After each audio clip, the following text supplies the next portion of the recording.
Hey guys, welcome to another video. Today I'm going to be showing you how we booked 250 estimates in 8 months to help a client make an extra $500,000 for his landscape company. Okay, so with no further ado, let's dive into it.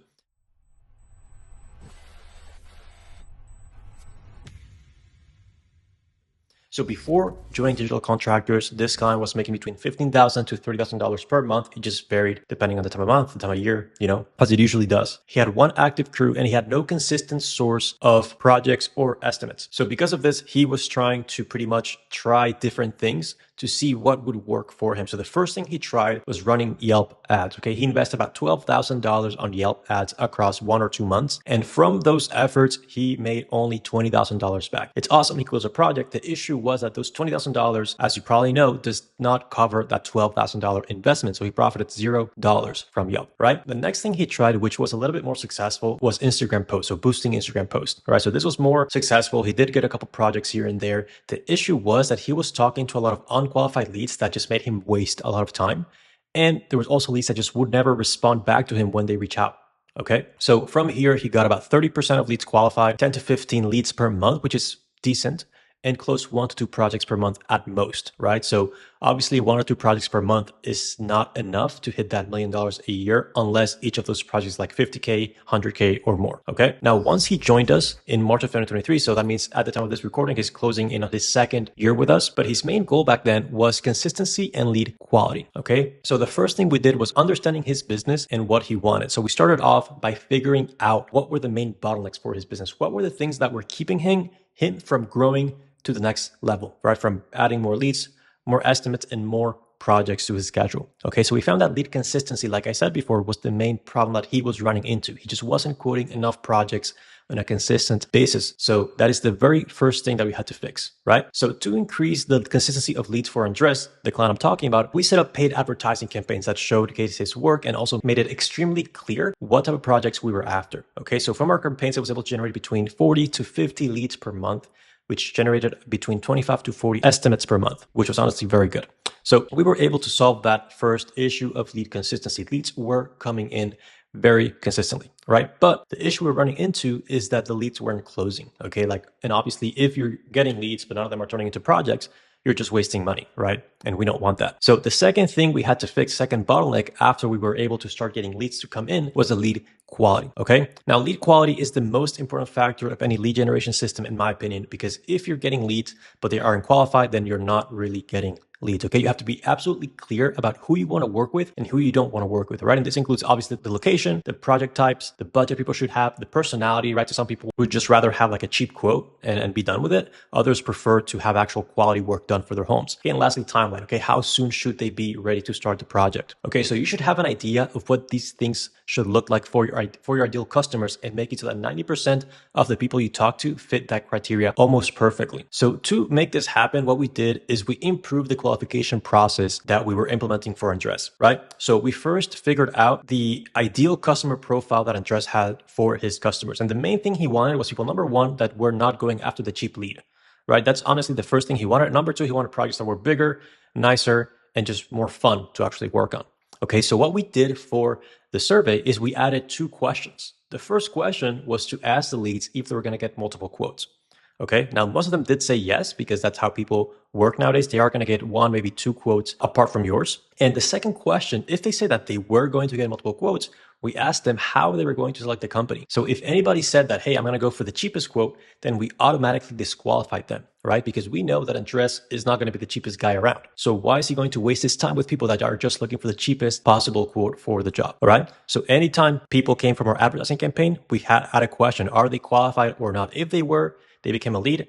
If they didn't, then they got disqualified, right? So again, just one more time, because it's a very important point here. If you're getting leads, but they're all unqualified, then you're not really getting leads. Okay, remember that next time doing marketing, next time someone's trying to sell you more leads, keep that in mind, okay? And the last thing was improving the close rate.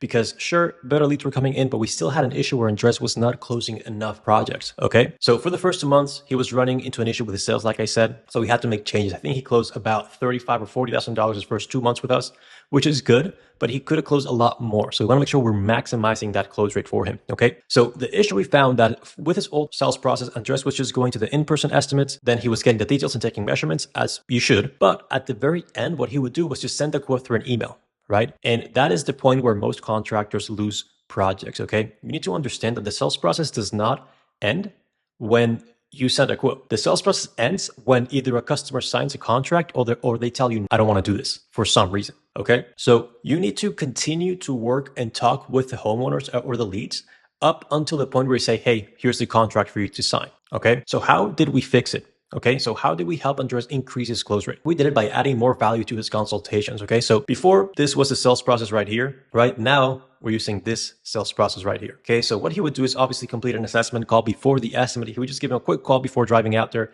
make sure they're there, qualify them a little bit more, make sure they're serious about this.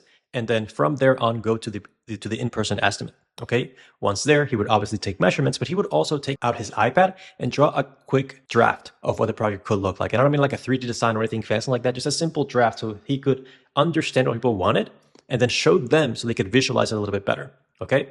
From there, he would book a quote review meeting before leaving the appointment. Okay. Because if you book a quote review meeting, then you are helping yourself pretty much close more projects, okay? Because the issue most people don't close after they get a quote because you're leaving them with the responsibility of selling themselves. And people don't do that, right? You need to be there with them when they see the final price so you can walk them through what everything means, why it makes sense, and answer any objections they have, okay? I promise you, if you just add that one step where instead of just sending a quote through an email, you book a meeting with them to go over the quote, and this could be through Zoom. It doesn't have to be in person. You will close more people and more homeowners and more projects. Okay, so that's pretty much the three things we did. Okay, so here are the results after 8 months of implementing our system. So the very first month, he made about $15,000. Actually, it was before working with us. It was making about $15,000 per month. His first month with us, he made $20,000. Second month, made $25,000. Third month, $50,000. Fourth month, $65,000. Fifth month, $120,000. Sixth, $97,000, seventh, $105,000, $85,000. Okay. So as you can see, this is pretty much what a good marketing system can do for you. By month 3, you should be doing very well, and it should go up from there. Okay. And our stats were pretty good. So we had a 65% lead quality rate. So every time a lead came in, we had a very good chance of them being qualified. 25 to 45 leads came in every single month, and actually about 70% of those booked an appointment. And lastly, he booked closed between 2 to 5 projects per month worth $15,000 or more. Okay. So from here, I'm just able to start getting consistent projects coming in the pipeline without having to worry about following up or like chasing people down or anything like that. He would just go on the estimates we booked him and he would close the project. And here are the specific numbers for this client. So he spent about $11,000 on ads, so about $50 per day. He got 272 leads for about $41 per lead. He got 194 estimates for $57 per estimate. So 7 out of 10 leads booked an appointment, and he made $500,000 in revenue. So about a 45x return, right? So if this looks good to you, if you want this for your business, you can book a one-on-one meeting with myself. What we'll do is go over your current marketing process, figure out what your bottlenecks are, and see if we can build a custom plan for you that will help you fix those. Okay, so that's it for this video. Have a great day, and I'll see you on the next one.